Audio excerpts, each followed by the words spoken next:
Becca Klein Coffey, welcome to Social Impact Power Chats. Thanks, Emily. Thanks for having me. I'm so thrilled to have you for so many reasons that I'm excited to get into. But before we get there, can you tell me how you got into this work of social impact? Yes. So my career since graduating college has always been in the nonprofit sector. And most recently, I had founded and was running a nonprofit.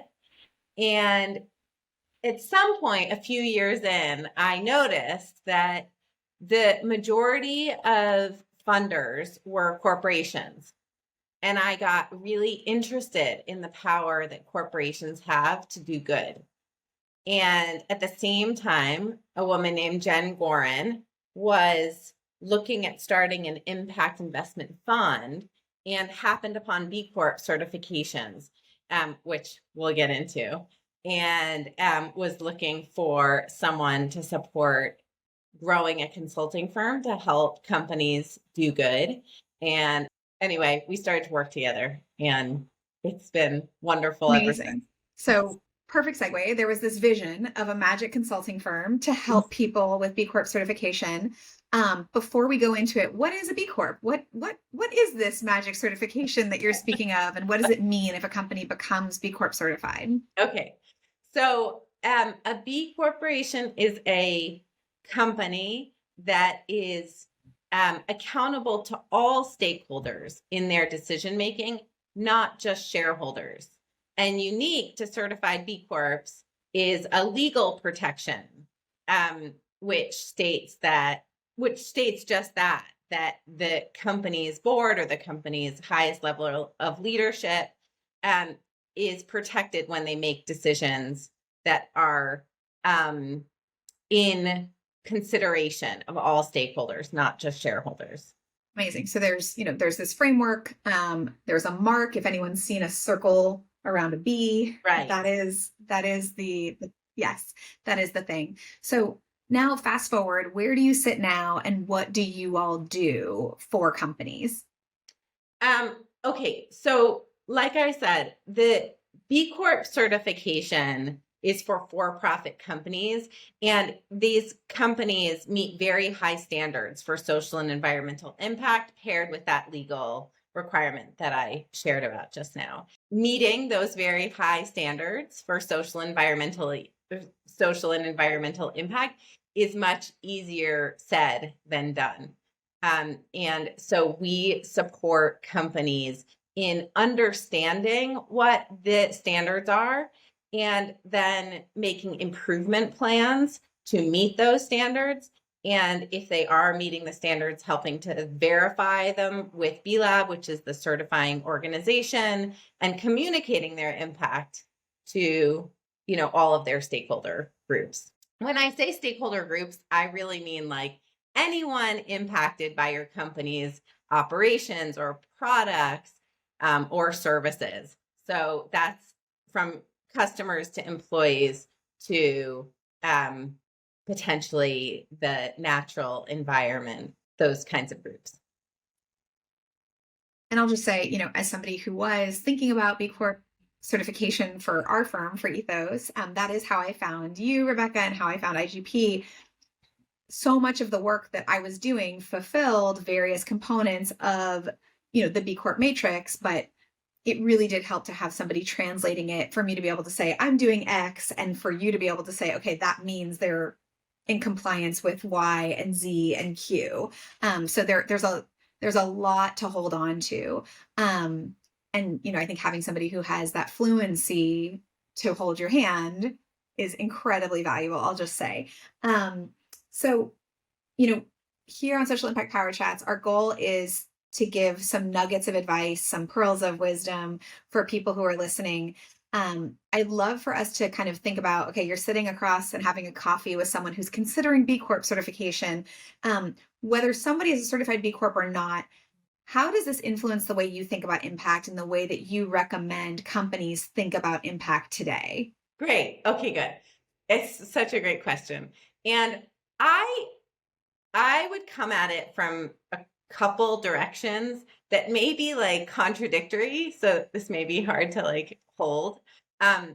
So one direction to come at it is, what does your company depend on for its existence? So if you're making, say, some kind of a sparkling beverage, you depend on water. Like your entire business model is very, very much dependent on water. So it would be now you may be only into sparkling beverages, and who buys your sparkling beverages may not be, particularly environmentally conscious, but it would behoove you to understand the water table where you're sourcing that water, since you depend on that water for your products. So I would first encourage companies to look at what resources, human resources, natural resources, financial resources, what do you depend on for your long-term existence as a company? And I would focus on those areas of impact. So, I wouldn't focus on something that's not related to your impact or to your bottom line or to your long-term existence. Okay, so that's the first lens I would look through. And then once you're clear about what you need to exist long-term as a company, I would focus on those, create goals, metrics, targets, see what the standards are for high performance in all those impact areas. Okay, that's one kind of lens. Another example of that, probably not necessary, is if you have a call center. So your business depends on human resources. So I would focus on the impact on your workers. That's extraordinarily important to your livelihood. Okay, that's another example of your impact on your workers versus impact on the environment. Okay, the other thing that sounds kind of contradictory is there may be areas of your business where you have an impact, but it doesn't necessarily directly influence your bottom line, but you feel somehow compelled to contribute there. So a great example of that may be tracking your carbon. So if you're shipping a product from far away, sometimes your impact on, say, climate change is not direct. And so it may be harder to justify the expense of, say, tracking your carbon footprint. And for things like that are a little bit more difficult to justify, I would say it's important to look at global challenges. And for businesses that want to be a player in addressing global challenges, it's worth it to invest in addressing those challenges. Those are contradictory. And I'll also say, just in my own experience, what I've learned from you is there's a spectrum. You can be part of the B Corp community and, meet a certain point threshold without being somebody that, checks every single item 100%. Yes. Right. Absolutely. So I think that's the other thing to say, don't be overwhelmed, right? No, you focus, like I said, you focus on the areas of your impact that are important to you. If it's human resources, then when you are measuring your impact, you focus on your worker benefits, worker policies, wages, turnover, focus on those areas of impact. The other thing I guess I should mention, so the B Corp certification looks at all areas of a company's operations. So it looks at governance structures and worker policies and supply chain and impact on the environment, customers, philanthropy. And so it's the tools of B Corp certification. While there's only about 8,000 B Corps globally, there's over 100,000 companies that use the B Corp tools to measure their impact, because it's very holistic. You can really see where you stand on the spectrum of conventional companies to extraordinarily responsible companies. And then you can sort of see areas of improvement once you've done that benchmarking. It's such a great tip. And, I didn't even know the number of the 100,000. So it's just a great point to say, these are open sourced. You can go on, to B Lab.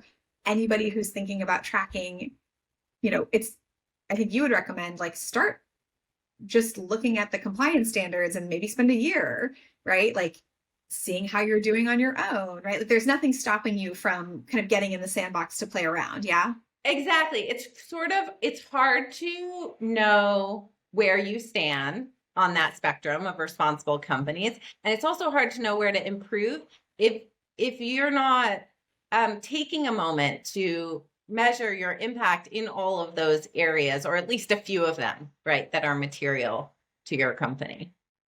Brilliant. So, whether you're going for certification or thinking about a framework, I think that's a great nugget to take away from this conversation. And I can't believe it, but we're already at the end of the Power Chat. As Power Chats go, they're very quick.